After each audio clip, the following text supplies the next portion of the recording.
আল্লাহ সুবহানাহু ওয়া তাআলা কোরআনুল কারীমের সূরা দাহরের শুরুতেই বলছেন, হাল আতা আলাল ইনসান হিনুম মিনাদ দাহরি লাম ইয়াকুন শাইআম মাযকুরা। আল্লাহ মানুষের জীবনের অতীতের একেবারে সূচনা লগ্নের কথা লক্ষ্য করে বলতেছেন যে মানুষ, তুমি তোমার জীবনের একেবারে সূচনার যে অধ্যায় সেদিকে তাকিয়ে দেখো, যখন তুমি উল্লেখযোগ্য কিছুই ছিলে না, না ছিল কোনো নাম, না ছিল কোনো কর্ম, না ছিল কোনো বংশ, না ছিল কোনো পরিবার, না ছিল কোনো বাড়ি, না ছিল কোনো গাড়ি। তুমি ছিলে একেবারে শূন্য থেকে শূন্য।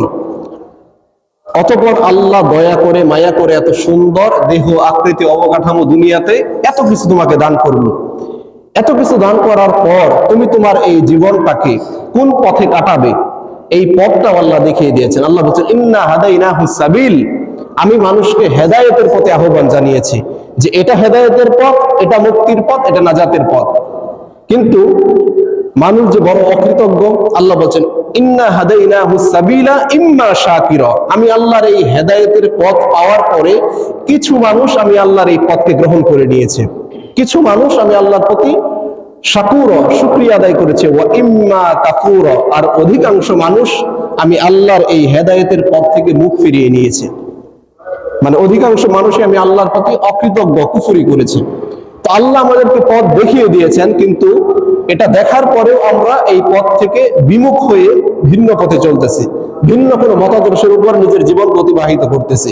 আল্লাহ তাদের ব্যাপারে বলছেন, তাদের উপর আমি আল্লাহ জুলুম করিনি, বরঞ্চ তারা জুলুম নিজেরাই নিজেদের উপর করেছে।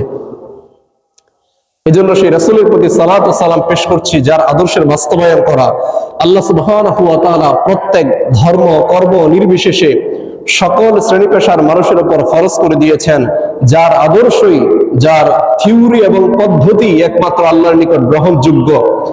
বাকি যত মতাদর্শ আছে, যত আদর্শ আছে, দুনিয়াবি সমস্ত মতাদর্শ আদর্শ আল্লাহর কাছে গৃহীত নয়, গ্রহণযোগ্য নয়।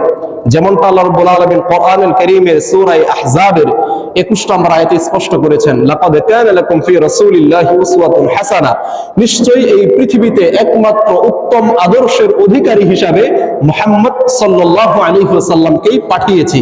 কাজেই এই উত্তম ব্যক্তির উত্তম আদর্শকে যারা গ্রহণ করবে তারাই একমাত্র আল্লাহর নিকট গ্রহণযোগ্য হবে। বাকি আরো যত দুনিয়াতে মতাদর্শ আছে, আদর্শ আছে, এই সমস্ত আদর্শ কেউ যদি ফলো করে এগুলো আল্লাহর নিকট গ্রহণযোগ্য হবে না। সেই রাসূলের প্রতি সালাত ও সালাম পেশ করছি, আল্লাহুম্মা সাল্লি আলাইহি আল্লাহুম্মা বারিক আলাইহি।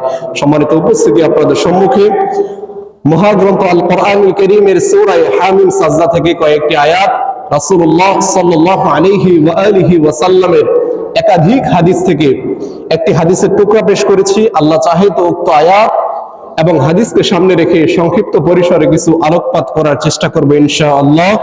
ওমা তৌফিকি ইল্লা বিল্লাহ, আলাইহি তাওয়াক্কালতু ওয়া ইলাইহি উনীব, ইনশাআল্লাহুল আজিজ।